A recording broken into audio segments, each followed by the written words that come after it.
As we get to the end of the 4th chapter of Shekalim, we're on the 9th Mishnah.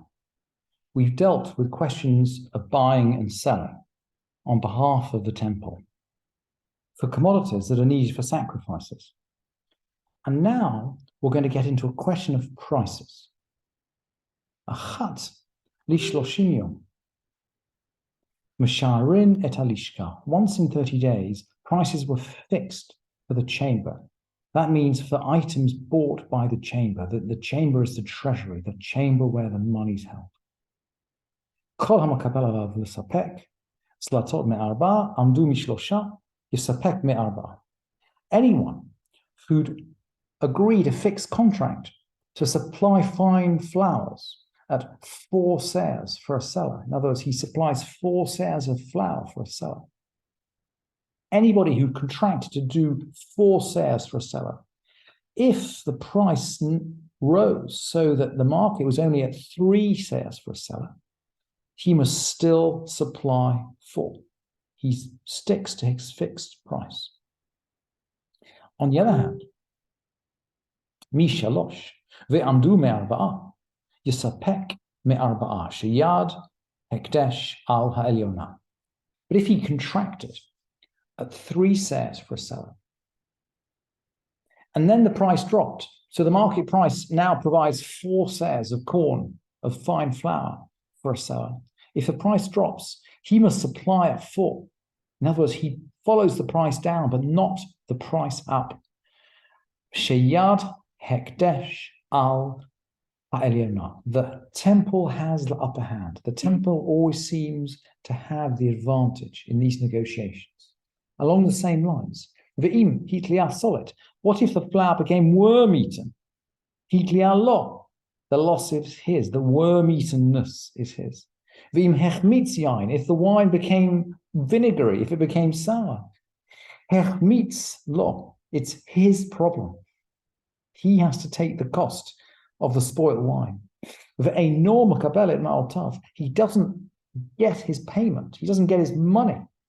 Ad shetehei hamizbeach muratzeh, until the altar, well, the word in Hebrew is until the altar is satisfied, until the altar accepts it. In other words, until the altar has consumed this product and the product is shown to be of good quality, he doesn't get his money.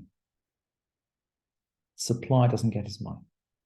So how are we going to administrate all of this structure? Well, let's go into the 5th chapter now. That's the end of the 4th chapter. Let's go into the 5th chapter and we'll find out more about what happened day to day. Eiluhen hamumondim shahu b'mikdash. These were the officers in the temple. And now we have this enormous list of different tasks. Yochanan ben Pinchas al hachatomot. Yochanan son of Pinchas over the seals. We're going to find in the next few Mishnayot what these seals are. They're a bit like receipts that are handed out in shops. He does the seals. Achia al nesachim. Achia over the libations. We're going to find out about him too in a later Mishnah. He's actually handing out the offerings which are going to be offered up on the altar. Matityahu ben Shmuel al hapiasot.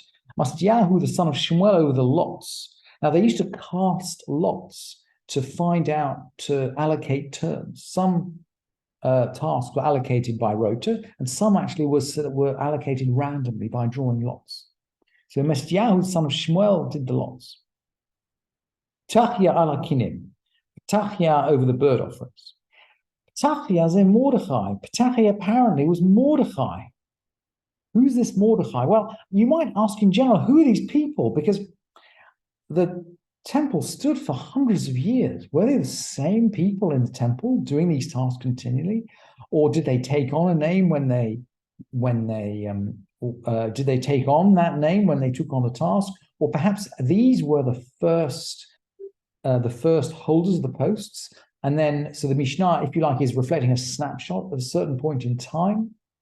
Well, and a bit later in the Mishnah, you'll see that we refer to the house of so-and-so. So there are certainly families that might have kept control over these tasks from time to time. But we don't know whether this was a snapshot at a certain time or what. But we do have a clue with the Mordechai. Let's look down the source sheet. There's a verse from Ezra. Ezra gives the names of the people that went up out of the captivity in Bavel and that returned to Jerusalem and Judah. And there's a list of names that came up with Zerubbabel. And one of these is Mordechai. Mordechai came up with Zerubbabel from Bavel, and he's mentioned in Ezra chapter 2, verse 2. So maybe when the Mishnah says, Petachia, over the bird offerings, Petachia was Mordechai, maybe this is the Mordechai who's referred to in Ezra. And why, in that case, why wasn't he called Mordechai? Lama nikra shmo Petachia. Why was he called Petachia? Shaya poteach bidvarim v'dorshinan. He used to open matters and expound them. Ve'odeh shivim lashoni, and he knew 70 languages. And that sounds like someone who came up from Babylon with Zerubbabel, someone who he's rather worldly. He's been in Bavel. He knows languages. He knows how to do things, and he knows how to drush. Ben Achia al chole me'ayim, the son of Achia over the sickness of the bowels. Priests used to have a terrible diet because they ate meat all the time and wine and terrible things, and they used to get sick. So the son of Achia was in charge of healing sickness of the bowels. Nechunya chofer shichin. Nechunya was the digger of ditches. And we learned in previous Mishnayot that some of the temple funds went to the maintenance of all the waterworks around the city of Jerusalem. And this is Nechunya. Givinei charoz. Givinei was the crier, the announcer, like the town crier. He'd announce when something and such and such had to happen. He'd announce the times. He's the crier.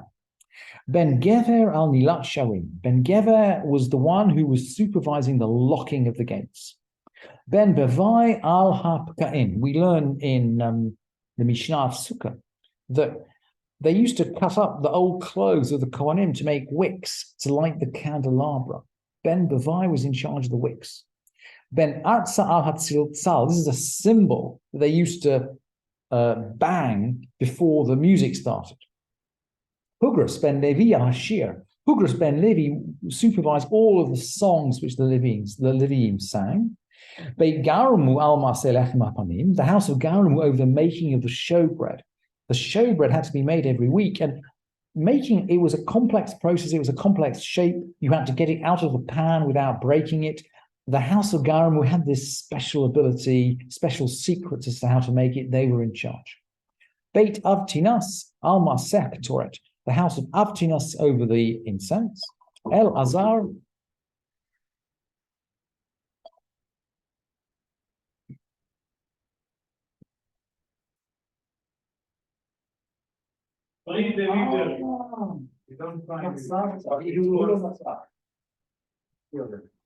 Maybe something, Yeah.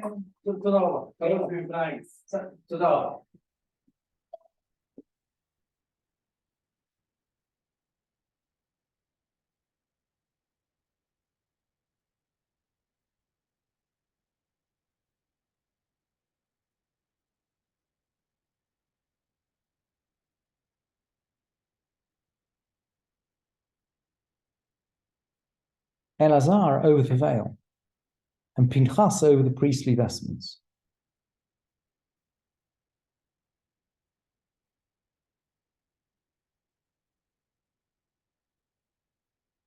Now, the Mishnah then goes on to remark that they never had less than 3 treasurers.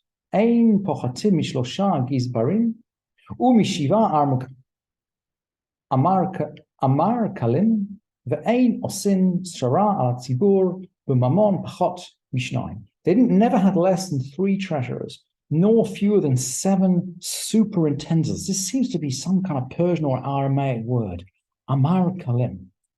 And they never created positions of authority over the public in matters of money with fewer than 2, except Ben Achia, who was over the sickness of the bowels, and Elazar, who was over the veil, because these had been accepted by the majority of the public. Chutz mi Ben Achia she'al cholei me'ayim ve'Elazar she'al ha'parochet she'otan kiblu rov ha'sibur. And we still learn this out today. There's a Gemara in Bava Batra The charity fund is collected by two and distributed by three. It's collected by two because one does not appoint an authority over the community of fewer than two.